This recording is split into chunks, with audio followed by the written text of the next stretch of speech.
Hello students, आज हम discuss करने जा रहे हैं हेनरी का नियम। तो पहले इस चित्र को देख लेते हैं। इस चित्र में आपको ये दो स्थितियां नज़र आ रही हैं। पहली वाली स्थिति में यदि हम देखें, जहां पर मैंने ये कर्सर आपको दिखाई दे रहा है, इस वाले में मैं इसको ज़रा, ये जो आपको दिखाई दे रहा है यहाँ पर, जहाँ पर मैंने ये रखा हुआ है, इसमें आपको दिखाई दे रहा है कि ये नीचे द्रव है और ऊपर इसमें गैस है। और ये जो गैस के अणु हैं और नीचे जो कुछ अणु दिखाई दे रहे हैं, ये भी गैस के अणु हैं। दूसरे वाले चित्र में आप क्या देख पा रहे हैं कि जैसे कि हमने इसमें पिस्टन को नीचे दबा दिया है, यानी ये पिस्टन है, इस पिस्टन को हम नीचे ले आए, तो ये जो गैस के अणु थे द्रव के अंदर चले गए। द्रव के अंदर क्या हो गए? इस द्रव में घुल गए, यानी ये इस द्रव में घुल गए इस तरीके से। तो हम हेनरी के नियम को किस तरह से आगे डिस्कस करेंगे। स्थिर ताप पर किसी गैस की द्रव में विलेयता उसके आंशिक दाब के समानुपाती होती है। यानी ये जो चित्र में देखेंगे, यानी ये जो चित्र में आपको गैसें दिखाई दे रही हैं, गैस के अणु दिखाई दे रहे हैं, इस गैस का अपना एक आंशिक दाब है, यानी इसका ऊपर एक जो इसका दाब है, उस दाब को हम आंशिक दाब बोलेंगे। तो ये जो विलेयता है, यानी इसमें जो घुलने की जो इसकी गति है, वो इस दाब के समानुपाती होगी। यानी ज्यों ज्यों हम दाब को बढ़ाएंगे त्यों त्यों इसमें विलेयता बढ़ती जाएगी, जैसे कि इस चित्र में आपको दिखाई दे रहा है। इस चित्र में हमने क्या किया है, इसमें हमने दाब को बढ़ा दिया है, जिस कारण से विलेयता बढ़ गई है। विलेयता से क्या मतलब है? यानी विलेय पदार्थ की वह अधिकतम मात्रा जो किसी निश्चित मात्रा के विलायक में घुली होती है, यानी जो किसी निश्चित मात्रा के विलायक में घुली होती है। जैसे कि आप यहाँ पर देख पा रहे हैं, यानी विलेय पदार्थ की वह अधिकतम मात्रा जो किसी निश्चित मात्रा के विलायक में घुली होती है। मतलब किसी भी विलायक में आप कितना अधिक विलेय घोल सकते हैं, अधिकतम विलेय जितना घुल सकता है, वो उसकी विलेयता कहलाती है। अब यहाँ पर आप देख पा रहे होंगे, गैस की द्रव में विलेयता डायरेक्टली प्रोपोर्शनल है गैस की द्रव की सतह पर आंशिक दाब। ये आंशिक दाब है, यहाँ पर पूरा छपा नहीं है, ये आंशिक दाब है। यानी गैस की द्रव में विलेयता डायरेक्टली प्रोपोर्शनल होती है, यानी समानुपाती होती है गैस की द्रव की सतह पर आंशिक दाब। यानी यहाँ पर जो आंशिक दाब है, चित्र में आप देख पा रहे हैं, जो इस गैस का आंशिक दाब है, इसके समानुपाती होती है। ये गैस का दाब जितना ज़्यादा होगा उतनी ही विलेयता अधिक होगी। ये हेनरी का नियम हुआ। आगे बढ़ते हैं।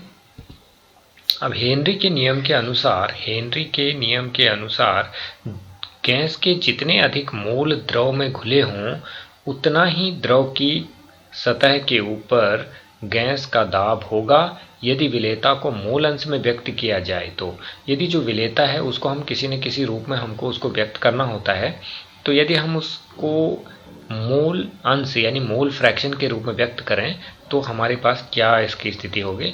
आगे बढ़ते हैं। तो हमारे पास जो पी गैस यानी गैस का जो आंशिक दाब होगा, जिसको हम पी गैस कह रहे हैं, ये डायरेक्टली प्रोपोर्शनल होगा काई गैस के। ये गैस के मोल अंश हैं, यानी जितना गैस का आंशिक दाब ज़्यादा, उतने ही गैस के मोल अंश उस द्रव में होंगे। प्रोपोर्शन को हम हटाते हैं तो हमारे पास क्या बन जाता है, पी गैस बराबर हो जाता है के एच, यानी के एच जो है ये कांस्टेंट है, और एक्स गैस या काई गैस, यानी ये जो है विलेयता है उस विलेय की, यानी उस गैस की द्रव में विलेयता है। आगे बढ़ते हैं। तो हमारे पास जो पी गैस है वो है गैस का आंशिक दाब, यानी ये आपको दिखाई दे रहा है गैस का आंशिक दाब। पी गैस जो ऊपर दिया गया है ये गैस का आंशिक दाब है, और नीचे अगर आ जाते हैं जो काई गैस दिया गया वो गैस के मोल अंश हैं। ये अंश है यहाँ पर मोल अंश, यानी मोल फ्रैक्शन, जिसके बारे में हम पहले पढ़ चुके हैं। तो काई गैस जो है वो गैस के मोल अंश हैं। KH को हम क्या बोलते हैं? जो KH है हमारा वो है हेनरी नियतांक, यानी हेनरी के नियम की हम चर्चा कर रहे हैं, तो KH जो है वो है हमारा हेनरी नियतांक। आगे बढ़ लेते हैं। तो एक ग्राफ यहाँ पर दिया गया है जो कि आंशिक दाब और मूल अंश के बीच में ग्राफ है। चूंकि ये जो आप देख पा रहे हैं पी गैस डायरेक्टली प्रोपोर्शनल है काई गैस के, तो ये जो ग्राफ है हमारा वो एक स्ट्रेट लाइन ग्राफ हमको मिल रहा है। कैसा, जिसमें कि एक सीधी लाइन हमको मिली है, क्योंकि जो जो हम गैस का दाब बढ़ा रहे हैं उसी हिसाब से हमारा जो है उसी के साथ साथ जो विलेयता है वो भी बढ़ रही है। तो इसमें हमने एक ये खींचा है, इसको कहते हैं स्लोप। हम इसमें एक स्लोप ले लेते हैं, तो स्लोप हमारे पास क्या हो जाता है, स्लोप को हम लिखते हैं KH बराबर हो जाता है P गैस अपॉन काई गैस। यानी ये जो स्लोप है, ये स्लोप हमारा हेनरी नियतांक निकालने के काम आता है। इस तरह से अगर हम ग्राफ खींचें तो उस हिसाब से हम एक जो है क्या कर सकते हैं, एक KH की वैल्यू को ज्ञात कर सकते हैं जब हम किसी गैस और उसके मोल अंश जो द्रव में घुले हुए हैं उसके बीच में अगर हम ग्राफ खींचें तो हमको इस तरह का एक ग्राफ प्राप्त होता है, जिसके स्लोप, यानी स्लोप क्या होता है, tan थीटा होता है। तो tan थीटा से हम इसको कैलकुलेट कर सकते हैं। यहाँ पर स्लोप का मतलब होता है tan थीटा। KH का मान यहाँ पर जो नीचे दिया गया है कि KH का मान विलायक और गैस की प्रकृति पर निर्भर करता है। यानी जो KH है, हेनरी नियतांक है, उसका मान विलायक और गैस की प्रकृति पर निर्भर करता है। यानी गैस किस तरह की है, क्या है गैस, विलायक किस तरह का है, उस आधार पर KH की वैल्यू निर्धारित होती है। आगे पढ़ते हैं हम लोग कि KH का मान, यहाँ पर ये बड़ा इंपॉर्टेंट पॉइंट है आपका कि KH का मान ताप बढ़ने पर बढ़ता है और KH का मान बढ़ने से विलेयता घटती है। यानी अगर हम KH की वैल्यू निकाल लें यहाँ से, तो KH बराबर हमारा हो गया P गैस अपॉन काई गैस। अभी भी हमने पिछले स्लाइड में देखा था, P गैस अपॉन काई गैस हो गया। तो हमारा जो KH का मान है वो ताप बढ़ने पर बढ़ता है। यानी जैसे जैसे हम तापमान को बढ़ाएंगे KH की वैल्यू भी उसी हिसाब से बढ़ेगी। और KH का मान जब बढ़ेगा तो विलेयता घटने लगती है, क्योंकि विलेयता जो है काई गैस इसके जो है क्या है, एक इन्वर्सली प्रोपोर्शनल, जैसा कि आपको नजर आ रहा है कि KH की वैल्यू बढ़ेगी तो इसकी वैल्यू घट जाएगी। तो अब हमारे पास क्वेश्चन भी कई बार पूछा गया कि जलीय जीव ठंडे जल में रहना पसंद करते हैं। तो ये बड़ा इंपॉर्टेंट पॉइंट है कि जलीय जीव ठंडे जल में रहना क्यों पसंद करते हैं। उसका आंसर है कि ताप बढ़ने पर KH का मान बढ़ने लगता है, जिससे ऑक्सीजन की जल में विलेयता घट जाती है। यानी गर्म पानी में मछलियां जो होती हैं वो जिंदा नहीं रहती, क्योंकि गर्म पानी में ऑक्सीजन की जो विलेयता है वो घट जाती है, क्योंकि जब ताप बढ़ता है, तापमान बढ़ता है तो KH की वैल्यू जो होती है वो बढ़ जाती है, जिस कारण से ऑक्सीजन की जो जल में विलेयता है वो कम हो जाती है। ऑक्सीजन जल में कम घुलती है, इसलिए जो मछलियाँ होती हैं वो ठंडे पानी में जाना ज़्यादा पसंद करती हैं, क्योंकि ठंडे पानी में उनको सांस लेने में ज़्यादा दिक्कत नहीं होती। और पानी जैसे ही गर्म होने लगता है तो जो है उनको सांस लेने में दिक्कत होने लगती है, जिस कारण से जलीय जीव जो होते हैं वो ठंडे जल में रहना पसंद करते हैं। आगे बढ़ते हैं। अब हेनरी नियम के जो अनुप्रयोग हैं उन पर हम चर्चा कर लेते हैं कि हेनरी नियम के अनुप्रयोग क्या हैं। तो पहला जो हेनरी नियम का अनुप्रयोग है वो है स्कूबा डाइविंग। स्कूबा डाइविंग क्या होता है, ये होता है गोताखोरी। स्कूबा डाइविंग को हम बोलते हैं गोताखोरी। यानी गोताखोरी क्या होती है, इस पर हम बात कर लेते हैं अभी कि गोताखोरी किसे कहते हैं। गोताखोरी जो होता है, हम गोताखोरी को देख लेंगे कि गोताखोरी क्या होती है। तो आइए चलते हैं एक वीडियो। ठीक है, अच्छा हट गया इसमें से, कोई बात नहीं। तो आगे बढ़ते हैं कि गोताखोर जब गहरे समुद्र में गोता लगाते हैं तो दाब बढ़ने से रक्त में ऑक्सीजन और N2 की विलेयता बढ़ जाती है। तो यहाँ पर आप देख सकते हैं कि जो गोताखोर होते हैं जो गहरे समुद्र में जाते हैं, तो जब आप गहराई में जाते हैं तो दाब में क्या होती है, वृद्धि होती है, और जब आप ऊंचाई में जाते हैं तो दाब में कमी आती है। जब दाब में वृद्धि होती है, जैसे कि हम पढ़ चुके हैं कि दाब में वृद्धि होती है तो विलेयता बढ़ती है। तो उस हिसाब से रक्त में जब हम सांस अंदर लेंगे तो रक्त में ऑक्सीजन तथा नाइट्रोजन की विलेयता बढ़ जाएगी।